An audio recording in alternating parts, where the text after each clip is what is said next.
Hello, it's Monday the 29th. I'm FX Plur and this is CurrencyTransfer.com's market update. And the headlines today are that the UK budget may signal an end to austerity, the EU is in a standoff with Rome, and US Q3 GDP is stronger than expected. So today we've got the UK's final budget before Brexit. There have been enough hints that this will be the first budget where there'll be an increase in funds made available to public services like the NHS. But like every facet of current planning, it comes with a big caveat of all depending on Brexit.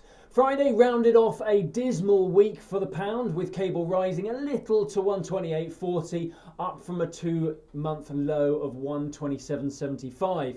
We've got a quiet week ahead of the MPC meeting on Thursday, where, because inflation fell last month, it's very unlikely there'll be any change to monetary policy.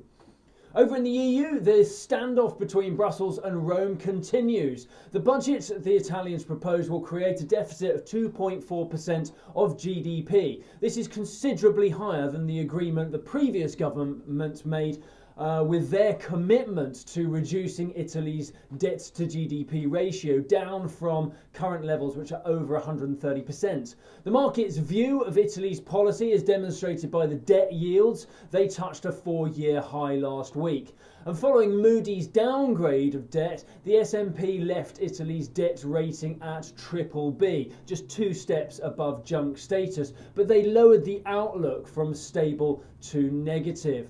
Rome has been given 3 weeks to come up with an amended budget, but as this will require a big step down from Italy in order to dissolve the whole issue, it's unlikely to happen given the public support they have domestically for the Italy First sentiment.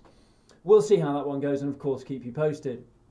Over in the US, Q3 GDP was 3.5%. As expected, it was lower than the Q2 4.2%, but higher than market expectations. This saw the dollar index rally towards year highs, and it reached 96.85.